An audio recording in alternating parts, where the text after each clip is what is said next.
Hi folks, you're with Tacitus Today, your pushback channel, and thank you for joining this audio live stream. Please listen to this presentation as you would a radio broadcast. In this essay, I'd like to talk about something I've touched on before, and I get quite a lot of sort of responses to this, is how is it that certain ethnic mass migrant groups coming to the West, how are they able to take over entire suburbs or entire streets or entire blocks of apartments? Now, I don't know how it's possible. As just a buyer, as someone who's bought and sold property previously, you save up your money and you go out, start looking for something you can afford, and you go looking around, and maybe you go to property auctions or whatever, but you've only got a certain amount of money, and you can't really choose where you're going to live in terms of the street, or whether it's going to be a house next door to somewhere. You can't really do that unless you're prepared to wait indefinitely, and you can't really do that. You need somewhere to live, and this sort of stuff. So your options are fairly limited, and the timing, in particular, the timing is limited.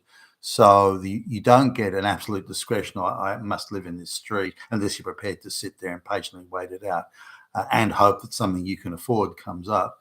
And that you can pay more than someone else, and this sort of thing, then your discretion is fairly limited. You can maybe decide on the city you want to live in, maybe the suburb, possibly the street, but unlikely. And you certainly can't choose or be able to have the absolute discretion over whether you want this house or that specific house, or it has to be next door to this house or directly across the road or something. That sort of discretion you simply don't have. But somehow,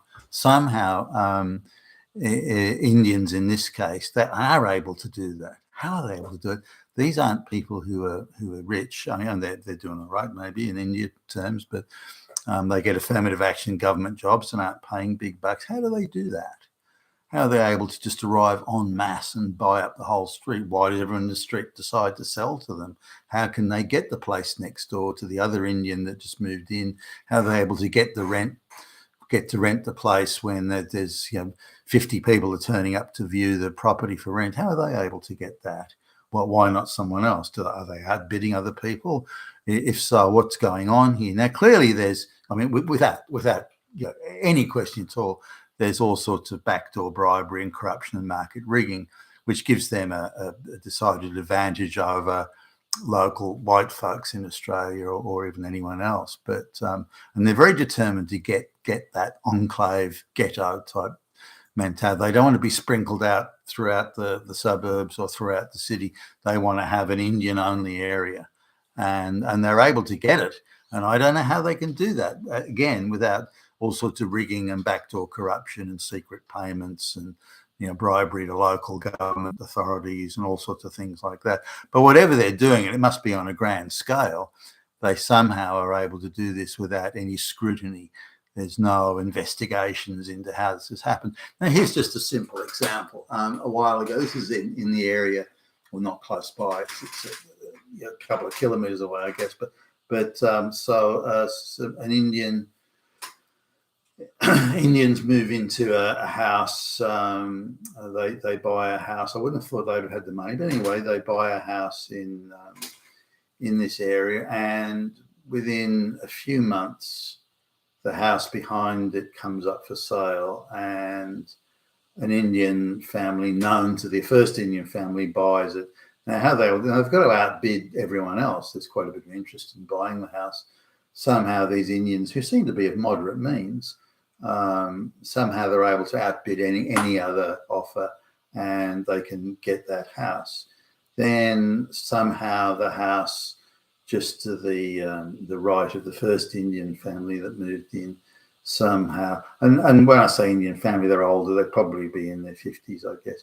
But then there's someone to the right of that.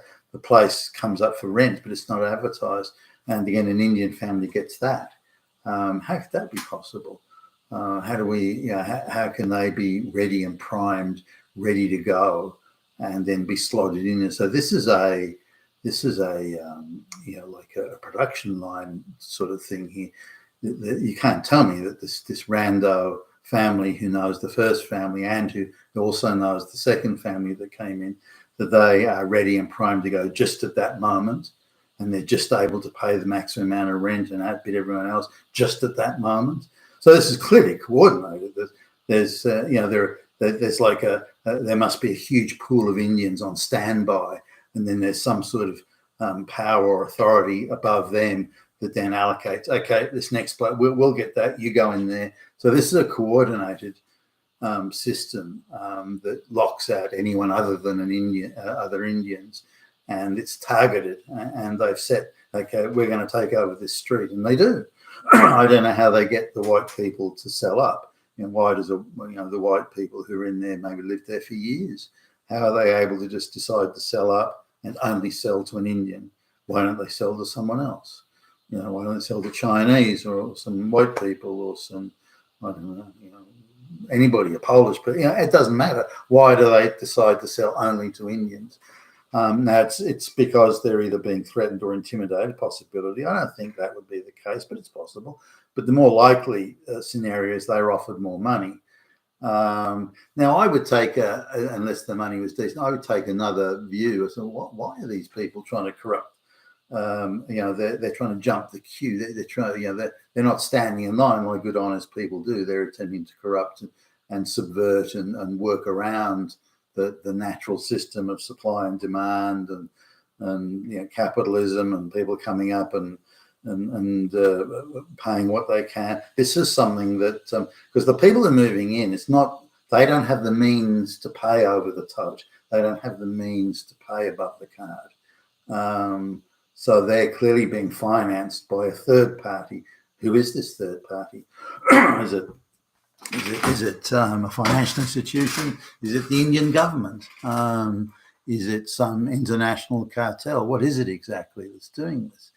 So now there are three houses in there, and then another place comes up for sale in between, like directly across the road from, and then another place comes up for sale in between, like directly across the road from where the first Indian family moved in. Again, the Indians get that as well. How is that even possible? So we're looking at a very coordinated situation here that bypasses the natural organic forces of acquiring property, which the rest of us have to abide by. Now, this requires investigation, I believe, because it's, in my view at least, this is a corrupt practice where, again, they're subverting and bribing and through use of corrupt practices, they're creating ghettos and enclaves of Indians and declaring, we own this street and we own this suburb and we own this area. So there are now suburbs of Sydney where this practice has been done, where you're lucky to see anybody who's not Indian in the suburb. And again, how do they do that? So the mass immigration, the mass coordination, and the mass subversion of standard property acquisition practices have allowed this to occur, but no one's stopping it. Now, there's another side to this that some people say that where the government offers government housing, in Australia, they tend to put people of the same ethnic group in those places, so they all have something in common, and they can share their hard luck stories and tell each other how evil and racist this society that gives them free everything is. But that's something that the government does. So if they move one person from Somalia into government housing, they'll tend to move other Somalian people in there, then move others out and put them in other forms of government housing or in other locations. So it gives again, the Somalis become a group. Now, whether they become a ghetto and become refuse to integrate and so on is one side of it. But this is something that the whispers you hear around is encouraged by the Western white governments, the Australian government, saying, yeah, that's a good idea that we have this enclave of Indians, because then we can turn them into an activist voting bloc. We can court them directly and these sorts of things. So there's an element of political cynicism to this. But putting that aside, I'm not sure I put too much stock in that. But we couldn't write it off. Again, we come back to this thing that how is it that once one Indian family moves in, within a few years, somehow the whole street decides to sell up and sell only to Indians, or when a large block of apartments, a whole street of apartment blocks is set up that only the property developer only sells to Indians, and Indians that aren't even in Australia yet. They're offshore. They would only do that if it was financially worth their while. Otherwise, they would sell to all comers. Whoever turns up with the cash. So that it must be that an Indian group is coming along. So we'll buy every apartment in the block, and we'll pay you cash now, and we'll pay over the odds. So what's going on here exactly, and why is this not being investigated, and how is it being allowed to happen? Because again, it's a complete subversion of how we do business in this country. It's how you do business in a corrupt basket case, where bribes decide everything country. I'm sure that's how it's done there, but it's not how it's done here. And if we allow this to continue, it'll bring our own fabric, social fabric and financial fabric and domestic financial fabric. It'll bring it completely undone, because these people have no qualms about doing it and think it's the natural way. And they think if Australians and Australian government is so dumb as to allow it to happen, then we deserve whatever we're going to get. And again, with this attitude, what can you do? You've been attached to us today at your Pushback channel. Thank you for listening.